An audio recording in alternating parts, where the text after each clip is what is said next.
That's where you can find out more about us. But more importantly, I'm just going to hand over now to Phil Clothier from the Barrett Values Centre. I'll let him introduce their work, but it's wonderful to partner with them. And I think what's so inspiring about this is we're asking the most important questions now. What is it that matters most to us? What is it that matters most across our nation? So please welcome Phil Clothier from Barrett Values Centre. Thank you, Mark. Hi. Oh, I'm loud. My name's Phil Clothier. I'm the Chief Executive of a company called Barrett Values Centre, and our work is really about supporting leaders in building values-driven organisations. And the truth is that every organisation is already values-driven. The question is, are they conscious of those values, or are they unconscious? And that's really the key thing that we're looking at, to become conscious of the values so we can make the choices we want to create the lives that we want as well. So we're going to start with a quiz. And I'm going to show you the results of 3 different countries where we ask the question, select the values and behaviours that most reflect how your nation currently operates. And I'm going to show you 3 different countries, and you have to guess who they are. And so I really, for the moment, just want you to focus on these words here: freedom of speech, educational opportunities, prosperity, democratic process, financial stability. You can read the words. And to make it a little bit easier, it's not all nations. I've given you a selection here to choose from. So just shout out, who do you think this country might be? USA? Any others? Australia? Sweden. Okay. All right, let me show you now country B. France? Any others? Russia? Britain, maybe? Spain? Okay. Okay. And now, these are all real, by the way. Country C? Sweden? Denmark? Canada? Great. And I'm not going to tell you the answers yet. I'm going to tell you at the end of my bit. But you've made some great guesses there. Okay. So, this is a friend of mine. She's an evolutionary biologist. Her name is Elizabeth Sartoris. And she talks about the evolution of humanity, how we got to where we've got to now. It is really down to 2 things. One is the opposable thumb, the ability to manipulate tools, and the other one is storytelling. And storytelling is so powerful in an evolutionary sense because when I tell you that I just did that, and you say, oh, I had no idea you could do that stuff. And now something that was previously not even possible in your life because you didn't know about it becomes a possibility. And then you can go and do it too. And that is the power of storytelling in creating new possibilities in people's lives. And so I want to tell you a story about a real situation that happened in 2008.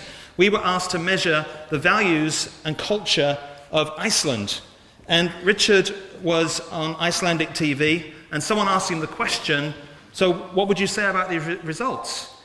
And he said, if Iceland was a corporation, I would say you're just about to go bankrupt. And 2 weeks later, this happened. And in fact, so that was the start of the beginning of a whole new chapter. Because in Iceland now, what they've done is they've created an Iceland National Assembly. They've chosen 1,200 citizens to sit down with these results on a regular basis and talk about what are the values that are going to help us to rebuild Iceland as a place that we all want to live in. And so these crisis situations create a possibility of something new and good to come from it, because that was a bad situation in Iceland. Now, I want to take this down a step from a national level to an organizational level, because a huge amount of the work that we do is done at the organizational level, as I said, supporting leaders in building values-driven organizations. And when that's true, when we see those leaders with a sparkle in their eye and that possibility of real transformation taking place, we see miracles happen. And I want to show you 2 real examples of the results that we get. And so, by the way, these are 2 organizations in the finance industry. And we asked the employees of organization A, select the values and behaviors that most reflect how your organization currently operates.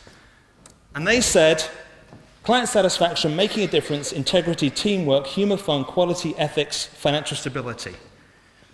Now, all I need to tell you about the picture at the moment is that each word gets a dot on the picture.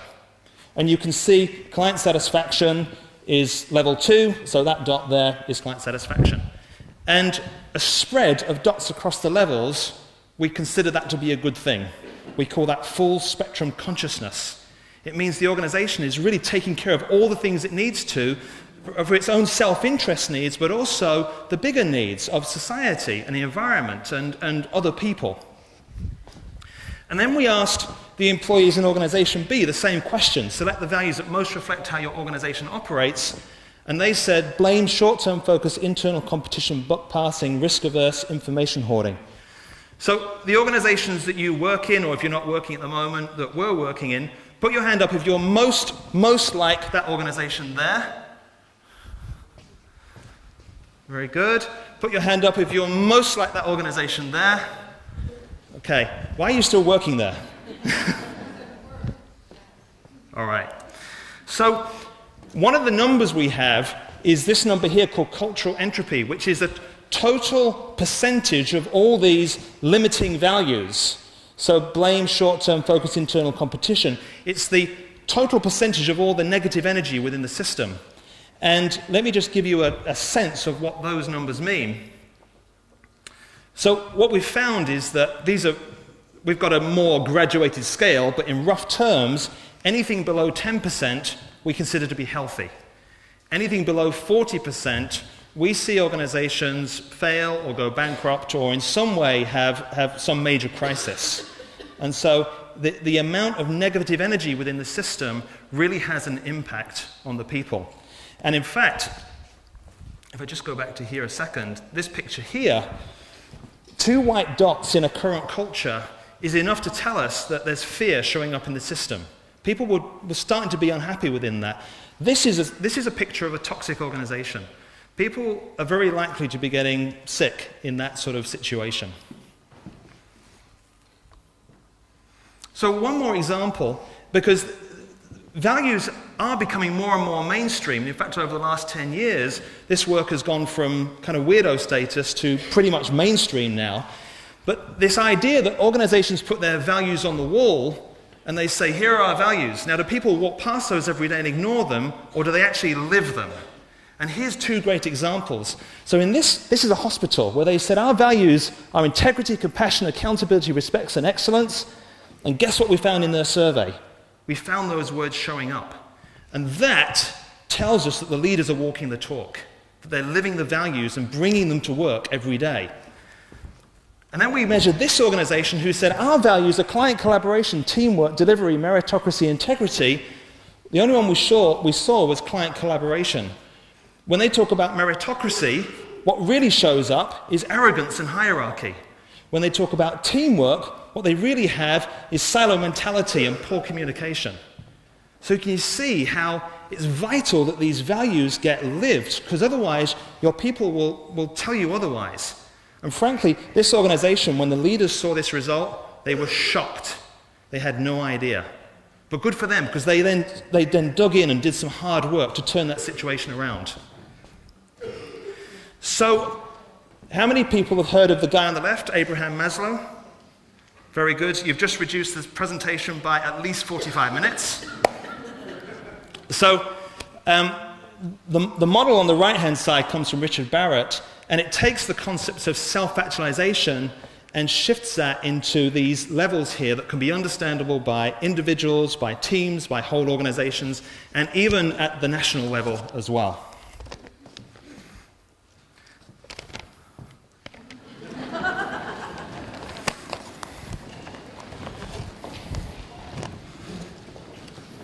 So I'm going to tell you a story now about a full spectrum organization.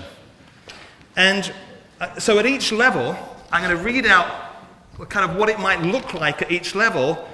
And when that's not true for the organization you're with or an organization you know, you just sit down, okay? And we'll see how many people are left standing at the end. Okay. So at level 1, this is called the level of survival. Imagine a company that is conscious and fair in the way it sets prices and pay. Because it's moved beyond fear-driven greed, it's now profitable, financially stable, and creates good shareholder return. It also provides safe and comfortable working conditions for its people. Everybody's standing, I think. Okay, level 2. When people walk into the office each day, they smile and greet each other warmly. There's a healthy sense of respect, and customers feel well looked after. So that's the level of relationships. Now at level 3, we find the level of self-esteem, which is about high-performing systems. The organization invests in high-performing systems. It trains its people to be excellent at doing their jobs, and the staff are proud to tell others who they work for.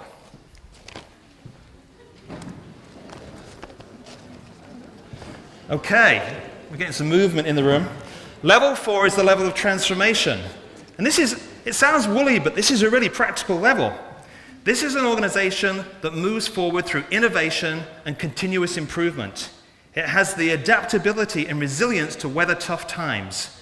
People feel empowered and have the courage to ask tough questions. It's okay to make mistakes. Level 5, internal cohesion. This is about a sense of purpose and meaning.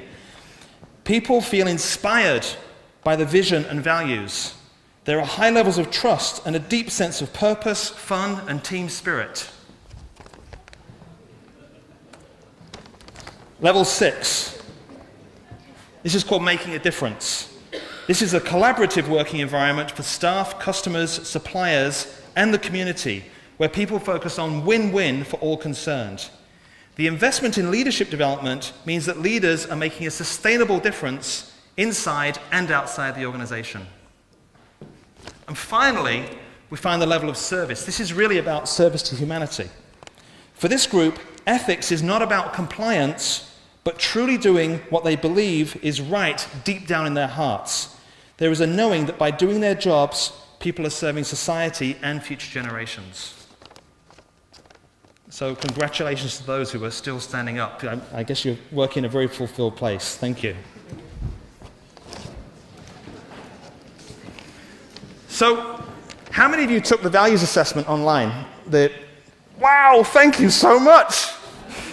So you would have seen some of this already, and how this system works is that those words that you pick get allocated into the different levels. So level 1, we find values like profit or financial stability.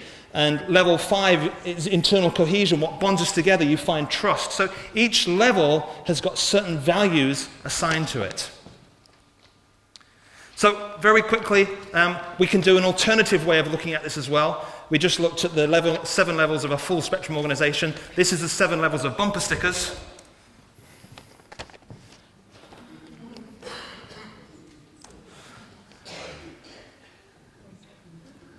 So that's level 1, survival. Level 2 is about relationships.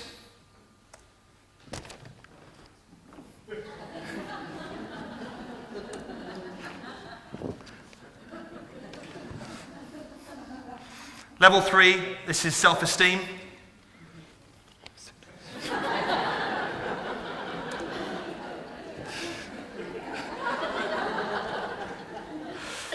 Now level 4, there were so many level 4, I had to pick 2 subcategories. So continuous learning.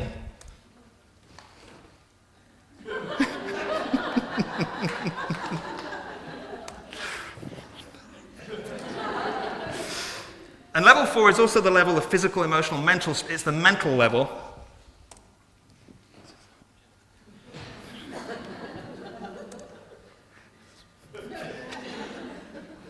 That's my favorite. Okay, level 5, internal cohesion.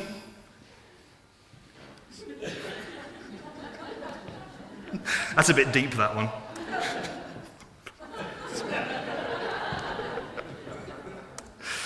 Level 6, making a difference.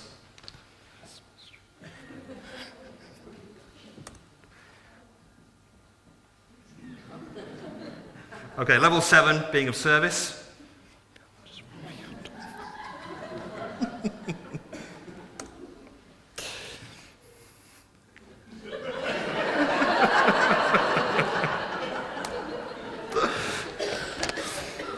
Okay. So, because we're a little bit late, I'm going to go a little bit faster now. These, when we ask questions, we ask about people's personal values. When you did it, you were asked this question here. Now, when we do a full company survey, we also ask about their culture in their organization and what they would like it to be as well. And so here's one real story, because I like storytelling. This is an organization, it was an IT company in the north of England, or is an IT company in the north of England. They were just about to implement 2 expenses control systems and a time clock system. Now these were 2 systems that told their people, we don't trust you. So we need to put systems in place so that we can check up on you. And what happened was, when they got the results, they found the personal values, they found honesty, commitment, reliability, integrity, and trust. And the leadership team looked at that list and they said, what the hell are we doing? We're just about to spend about £1 million on putting 2 systems in that tell our people we don't trust them. And what are they telling us? This is who they are. They scrapped both of those investments, and that was the beginning of starting a new dialogue between the staff and the management about how they wanted things to go in there. Because you can see in the middle, that's not a pretty picture. But it started a new dialogue around creating transformation.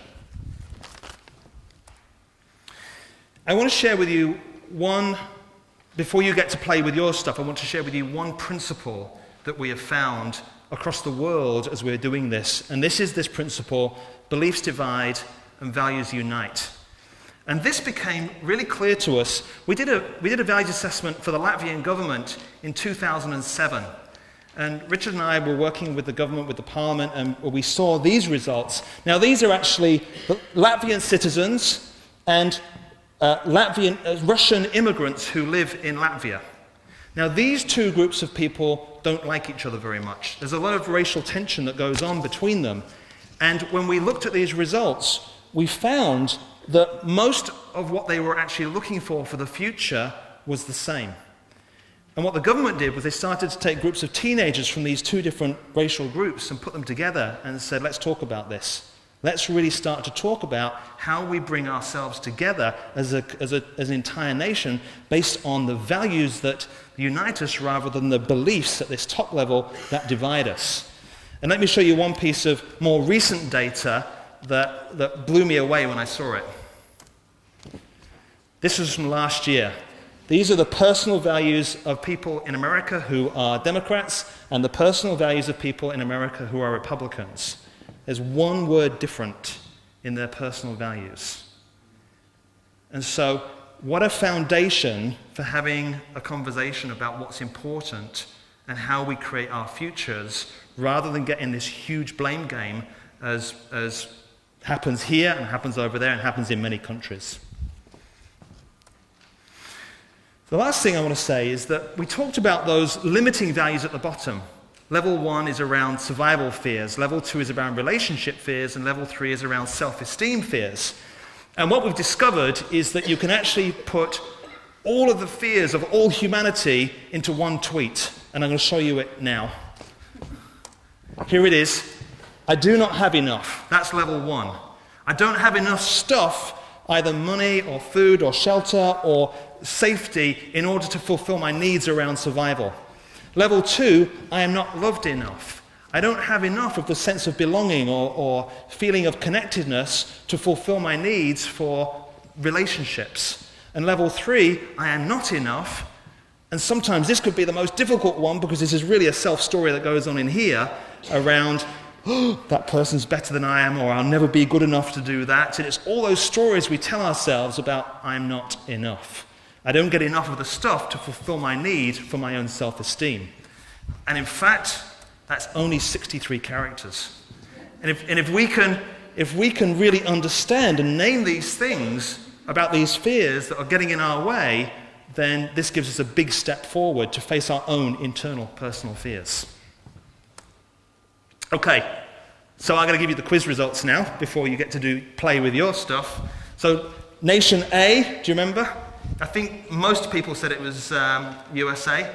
This is Denmark. And Nation B, I think the strong shout that came out was France. Actually, that's USA. And then I had a number of shouts for Sweden and Denmark, and so this one is Bhutan.